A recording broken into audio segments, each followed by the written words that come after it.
through them, and we work together to see if that's something that's going to be possible for the upcoming year. So I am happy to say that everybody who turned any single request in for their 2024 budget, it was granted. So that we're allowing people to continue to do fruitful ministry here.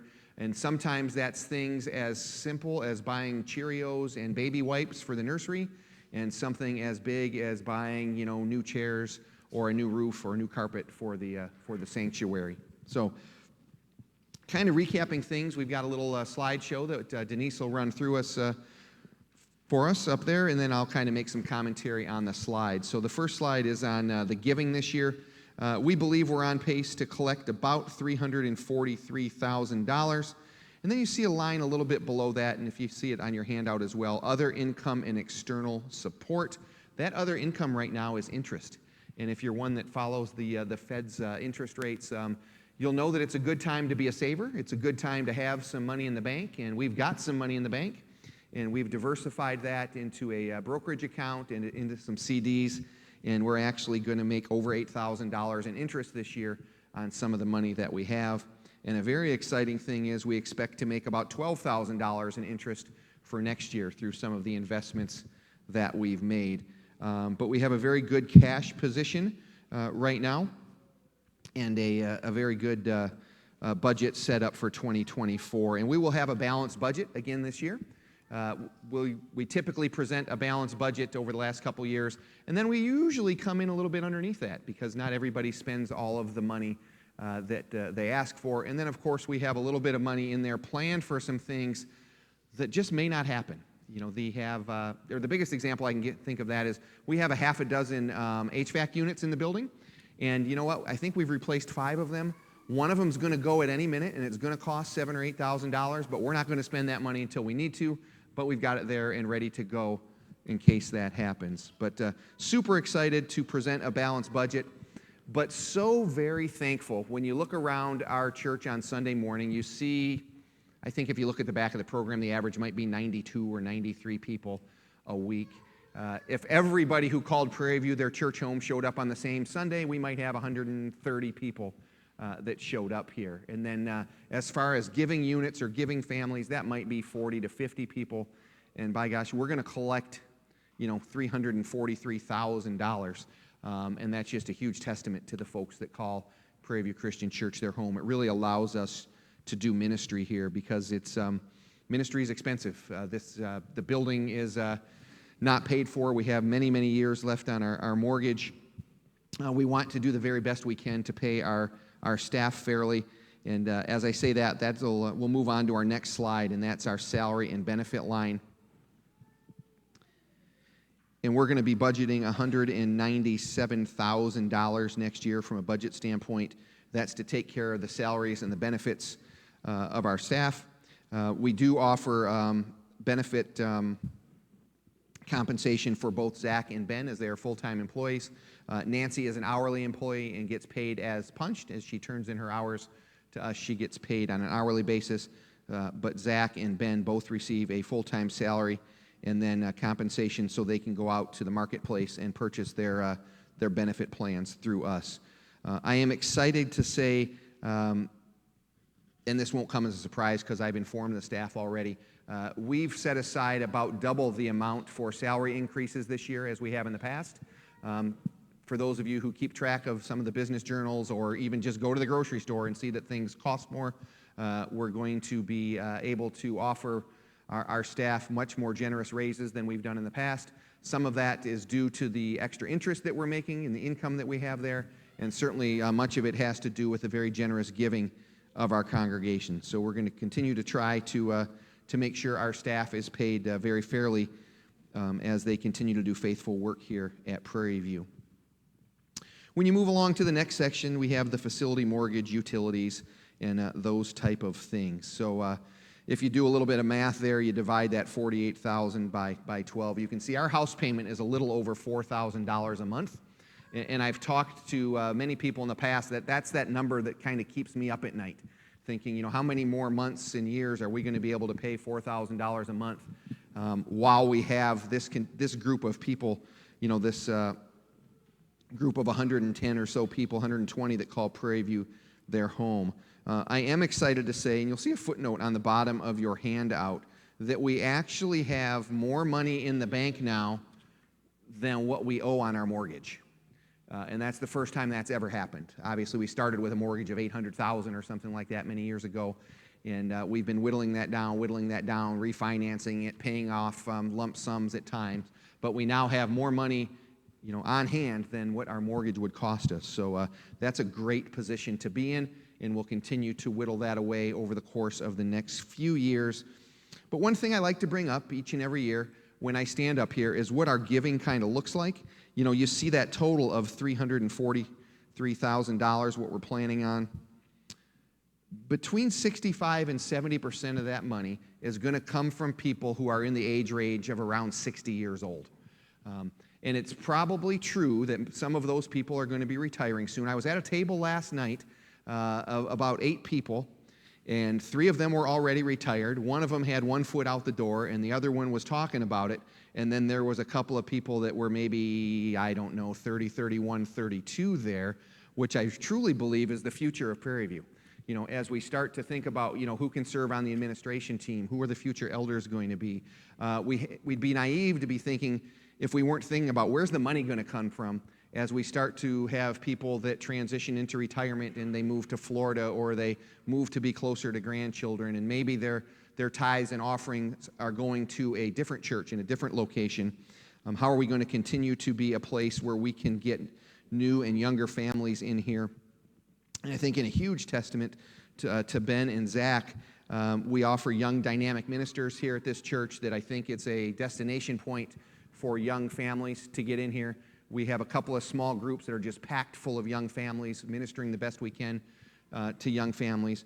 But at the end of the day, we've really got to work to help continue to develop spiritually mature Christians where giving ends up being a part of their strategy as they grow in their relationship with Christ.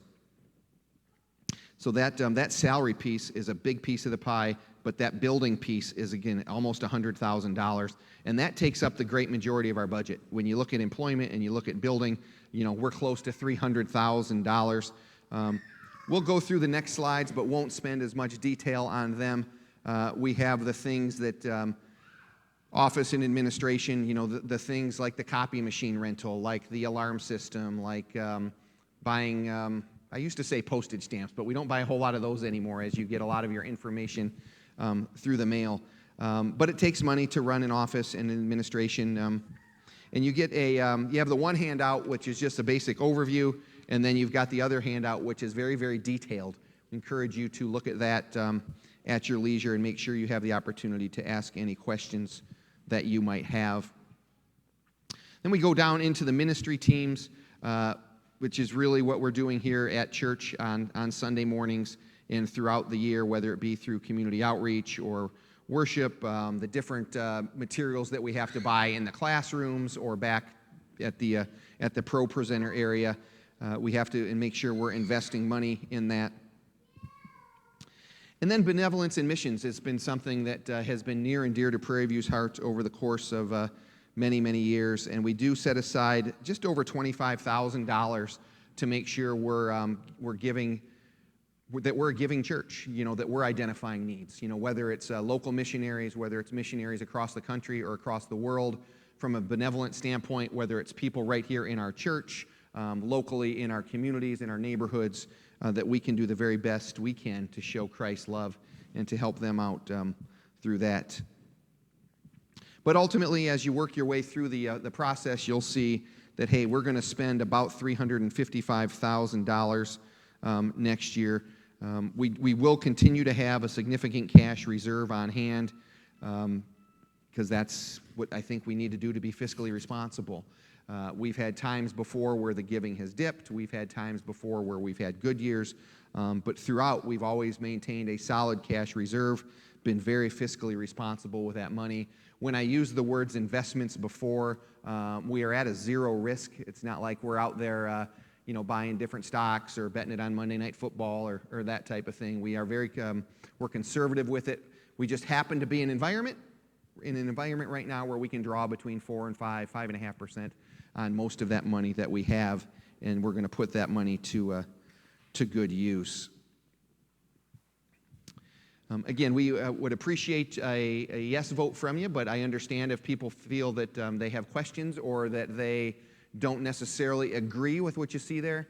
And we are a 100% open book. Anybody who would like to have a conversation with me or any other member of the team or our treasurer, if you have questions with what we're doing with the money or you have ideas, we want to be 100% open to that. I'd be happy to take any questions that you have. If I can't answer them, I'm happy to get with our treasurer, Doug Hassler, and then get back to you. But we certainly have time built in for a few questions if anybody might have any.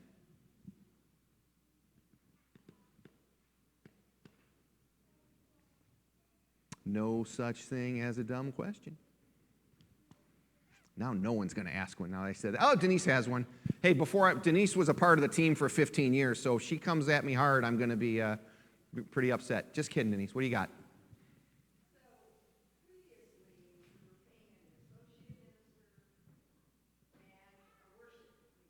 Mm-hmm.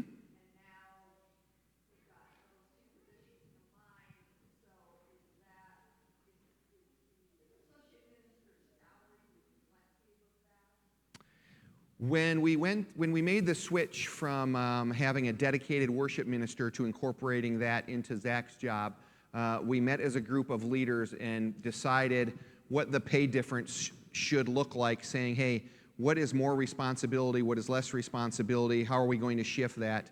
And then we did give Zach a pay increase when we put the worship on his shoulders. And the original intent was to take the youth group off of his plate, and that hasn't worked out yet. We've been working to try to find volunteers within the church. We've been talking about other ideas. Zach has graciously agreed to continue to do that, but we pay him extra for that at this point. There's a line on the itemized budget, and I believe it's labeled maybe Youth Leader Stipend, where we pay him by the event. So every other week he has a youth group event, probably less so in the summer, and we pay him kind of a la carte for that. When he does it, we pay him for that. Eventually, we'd like to be out of that business and have somebody in here that can do it on a voluntary basis. So that's kind of our plan, but it's all accounted for in here. But ultimately, we saved some money when we went from having a dedicated music minister to putting it on Zach's plate. Anybody else have any questions?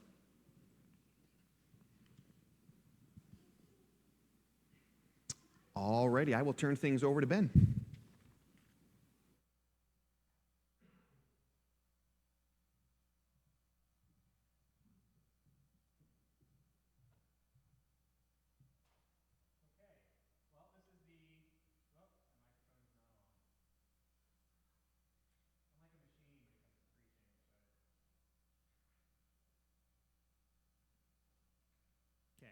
I don't forget with the sermon, but I forget with this. So, as always, I kind of just want to start by saying thank you as we transition from kind of our more nuts and bolts budgetary focus to ministry focus. And I always like to start by saying thank you. On a personal level, thank you for your friendship, your patience, your encouragement. I've now been here for coming up on 11 years, and you may have noticed that I bought a new Bible. I was preaching with a different Bible today, and part of the reason I bought this new Bible is because I needed slightly larger print. That is how long I have been here, that I now need a Bible with slightly larger print than what I was using before. So it's great to be here, and I'm very grateful to be here as long as I've been here. But then on a church level, thank you for your participation, your service, like Craig said, your generosity. I look back at 2023, and I think it's been a good year for our church. And I'm really thankful for all of you and the various roles that you've played in that. I'm especially thankful during a year when I was given a sabbatical. I'm already looking forward to next July's sabbatical. Just kidding. And I'll admit that I was running on fumes heading into last July. 10 years of this work, kind of just accumulating without any really extended breaks, had definitely added up. But I told people that when I came back from the sabbatical that first Sunday in August, I was genuinely happier to be here than I have been in a long time. And please don't take that the wrong way, but I was genuinely happier to be here than I have been in a long time and see all of you. And while the honeymoon period, post-sabbatical, may have come to an end, I'm still very grateful to be the senior minister at Prairie View. And with the sabbaticals, we have started to talk a little bit amongst leadership about what does that look like moving forward. Is this a once every 5-year, 7-year, 10-year thing? Who gets one, who doesn't? We're still figuring that stuff out. I think I can say with some confidence that if Zach stays here long enough, he'll be in line for a sabbatical. And if I stay here long enough, I may be in line for a second sabbatical, but that's still a work in progress. So with that out of the way, I'll kind of go into my usual updates, and I kind of break these down in terms of personal stuff, family stuff, and church stuff. And I'll reflect some on the past year and also look ahead to the next year as well. So on a personal level, the biggest personal update I have to share is my progress at Trinity Evangelical Divinity School. This past fall semester was by far my most challenging in terms of content, in terms of workload, but the way I'm looking at it is that it's all downhill from here. I'm taking a slightly lighter workload this spring, and assuming that all goes well, I will walk in the commencement ceremony in May. So I'll have 2 classes to take after that ceremony to tie up loose ends, but that will be a cakewalk compared to what I've been doing for the past 2.5 years.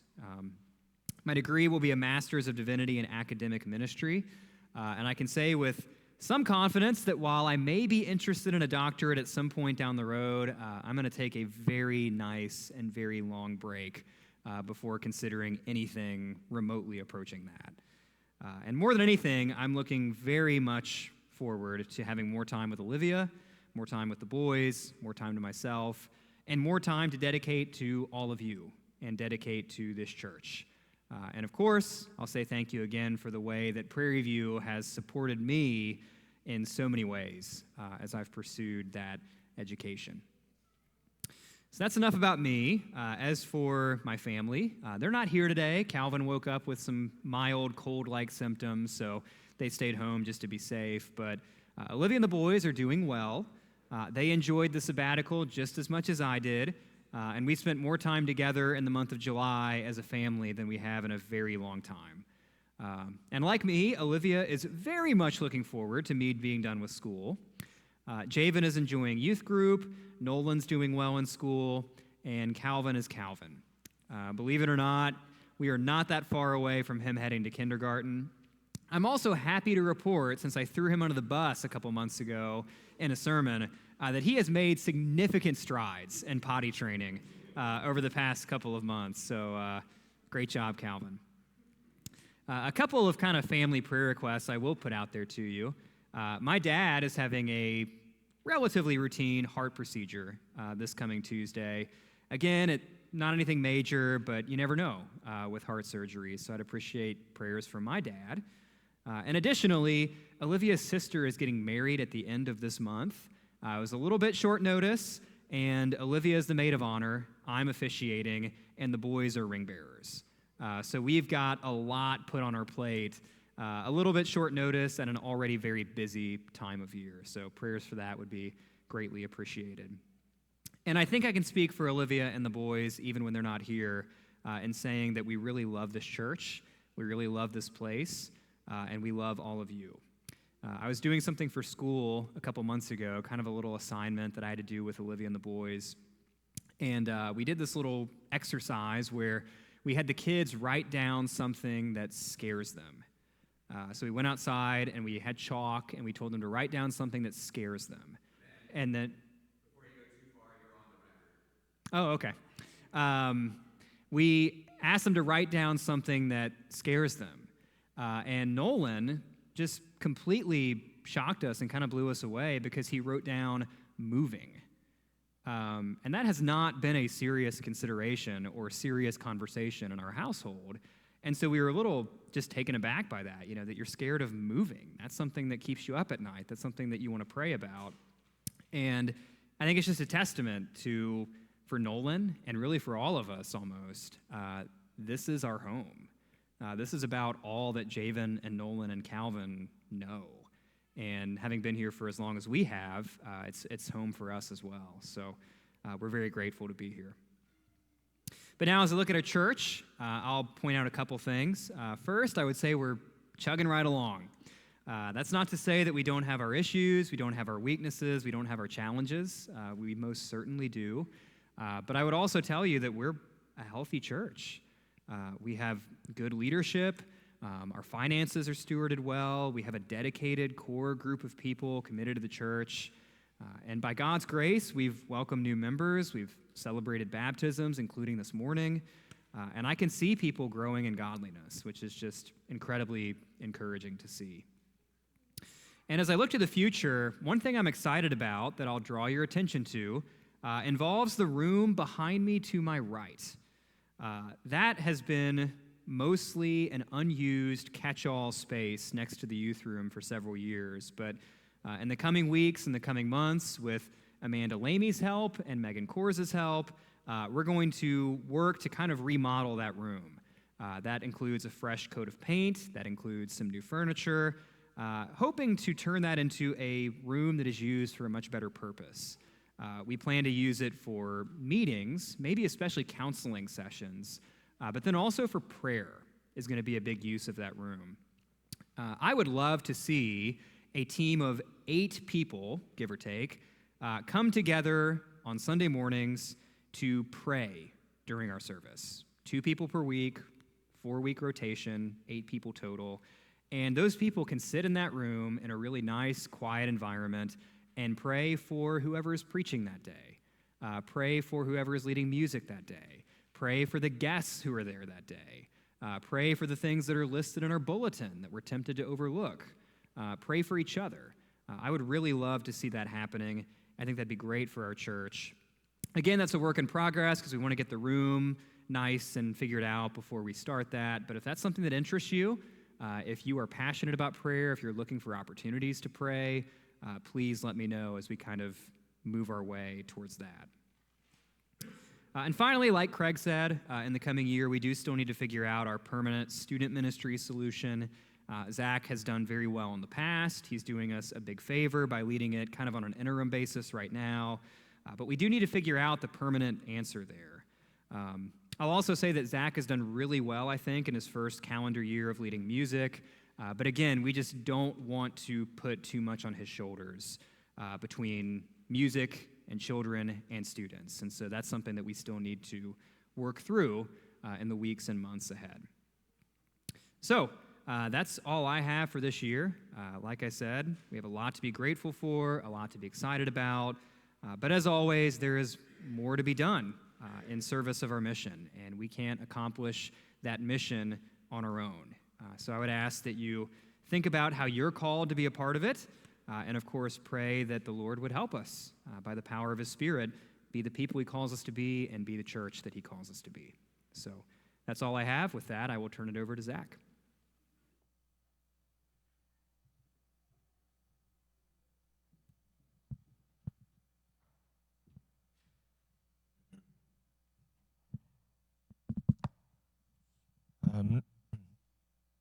Just a couple quick things for me, I suppose. One is echoing what Ben is saying. I'm really grateful to be a part of this church. I'm really grateful to be a part of this church, let alone staff here. But anytime we get away, we traveled a few weekends ago with Thanksgiving, and different times. It's nice to go to church back home and see friends. It's nice to go visit a brother-in-law at church up in Lafayette and just see how different churches do things and all of those things. But I find myself on Sundays, I want to be here. I really do. And I wouldn't want to be at another church. If I have the choice on a Sunday morning, I want to be here, even if it's just sitting and listening and not being a part of what's going on. Maybe that would even be nicer some Sundays. But I want to be at this church, and so it's a common thing in our house, is we try not to take it for granted how fortunate we are to have landed here.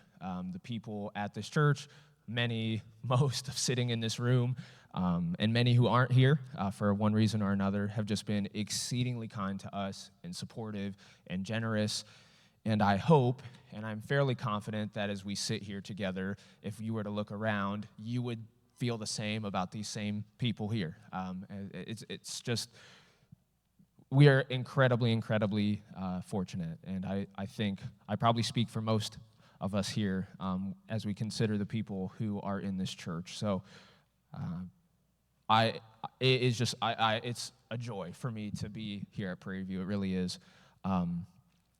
A couple of things. One thing, I guess, an additional thing to be thankful for is this past year, Hannah and I, for the first time, we've never done anything like this before, but we went to a large conference that was hosted downtown in Indianapolis. It's the Gospel Coalition. They're every other year, and we were able to go because the church, a handful of you probably knew this, but the church paid for us to go, paid for our registration so that we could go down there and spend several days together. And it was very heartening, is the word I thought of. Just, I guess I didn't realize how maybe empty, or not empty, but just drained I could feel, and to be in that environment and to be receiving teaching about different things, about family, about ministry, about the culture, speaking directly to people as church leaders and pastors. It was really nice. Not to mention, I love my kids. I really love them.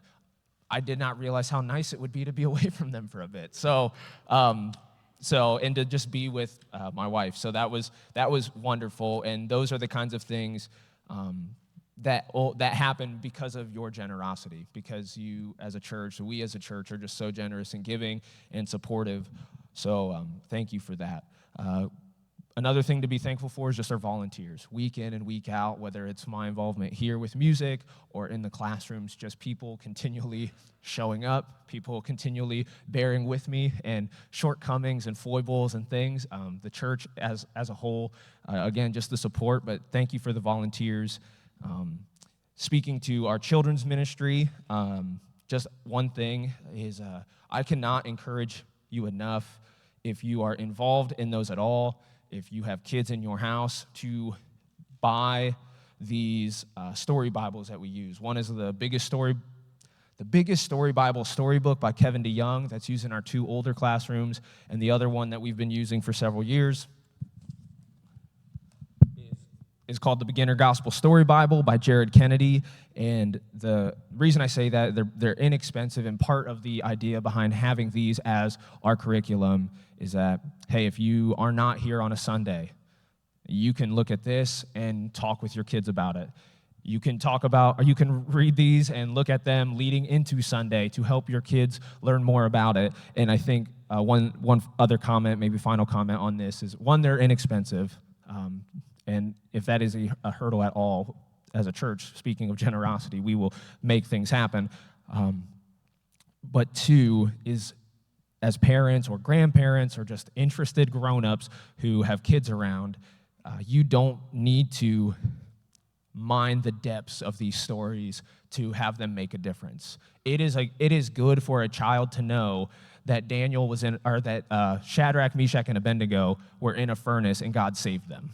That is a good story for them to know. It is good for them to hear a story about Daniel in the lion's den or David and Goliath without going into all the weeds about all the different things that they could pull away from that. It is good for our kids to know the stories in the Bible and to have that foundation under them. A lot of the language in the classrooms often is about building blocks, and the idea there is just give them these building blocks that they can build with and build on as they mature and grow. And so it is not meant to be intimidating. How could I ever do this?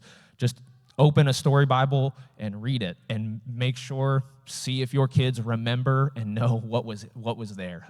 It's as simple as that. And I cannot just emphasize that enough for our children. And honestly, if you don't have kids around, these can help you make sense of some stories that you might never read. I think in a few weeks, the kids will be reading about the daughters of Zelophehad. I don't know, if show of hands, if you've heard of the daughters of Zelophehad. Well, of course, Joshua's raising his hand, and Ben raising his hand, right? Really weird, strange, obscure story, and you read it and you find, oh, wow, there really is something for me in the book of Numbers. They're inexpensive and well-made, and I just highly recommend them. But yeah, I'm thankful for our volunteers with our kids ministry, and just grateful that I have the opportunity to lead in there. As far as the youth ministry is concerned, a lot of the same comments. I'm happy to take it on and would be happy to hand it off.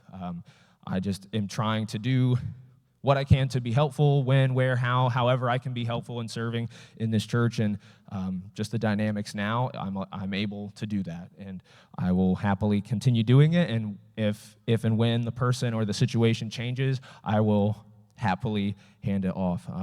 But I'm enjoying the kids we have and getting to know them and trying to teach them these Bible stories and trying to teach them and help them think biblically in how they're going about their lives in the world. I'm sure I could speak a bunch about music, and if you have questions or concerns or anything, I'm all ears, and hopefully not too much lip. But the last thing I'll say, too, is I finish another year of ministry. I've been here since 2016, started part-time, became full-time in 2018, so several years. Something I'm finding myself re-evaluating or thinking about is just taking a long view, especially with our children's ministry. And I think about the children we have, not just my own, but the children we have in this church, and thinking, what are we going to do this Sunday, next Sunday, and so on, to get them where we want them to be when they're 35 years old? And to just try and begin thinking long term. It's very easy to just go 1 week to the next and try to survive in the hustle and bustle and getting things done, and okay, let's do this and let's get this done. But really, for myself, and hopefully for parents as well, to just begin approaching it maybe a little differently, and realizing that who our children are when they graduate high school, as just one indicator or marker, is the result of thousands and thousands of little actions along the way. And some of those are taking place here.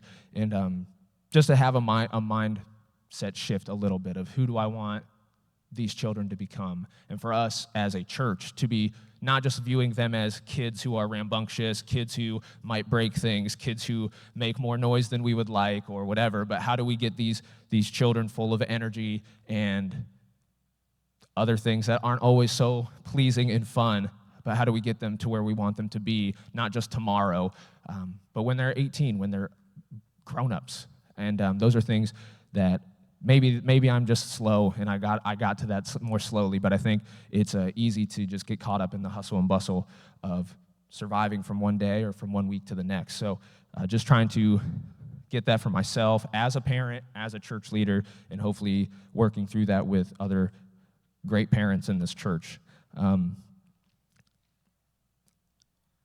That's the gist of what I have. Again, I could say more, but to just highlight, I'm extremely grateful to be a part of this church. And even as I sit around here and we're pushing the time here up to noon or up past noon, thankful for your time here, and thank you for your support, and thank you that there are just so many wonderful people in this church. I'll hand it back off to you, Ben.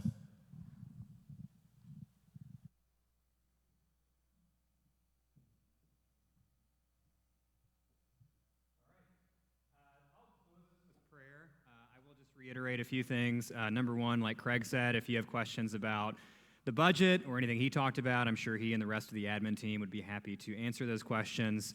If you have questions for me or questions for Zach, I'm sure we'd be able to answer those as well.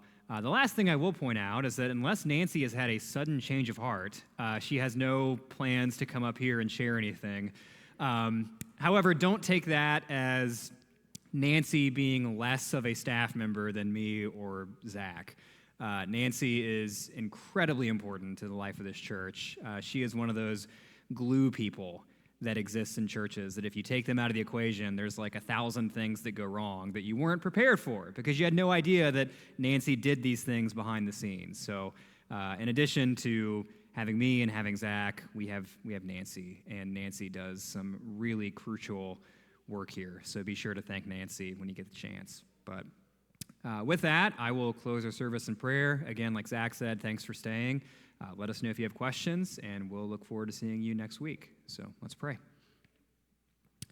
Father, I again thank you for this opportunity we've had to be together as your people on Sunday morning, both in the context of worship from 10 to 11:15-ish, but also in the context of quote-unquote business during this meeting. But even this meeting is a form of worship because we want to steward our funds well. We want to serve you well here in this church. And so really everything we've been talking about, from spreadsheets to budgets to interest rates to painting rooms to recommending Bibles, all of that is done in a posture and an act of worship because we want it all to glorify you.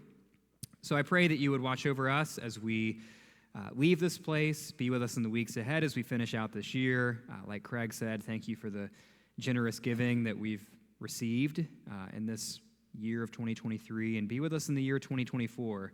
I pray that we would make wise decisions, that we'd use our funds well, that we would serve you faithfully in all the roles and responsibilities and positions that you've put us in. I pray for your help in that. I pray that by your grace, 2024 would be a good year where we grow in our love for you and we glorify you as we do that. Again, thank you. We love you. We worship you. We ask this all in Christ's name. Amen. We didn't mention earlier, but per every year, the budget, the voting is on the website, so go to the website. Feel free to vote on that stuff there. There's a 2-week window, so it will technically close on Christmas Eve. So you can find all the information that you've already been given here in paper form. You can find that electronically on the website. So there you go. Thank you.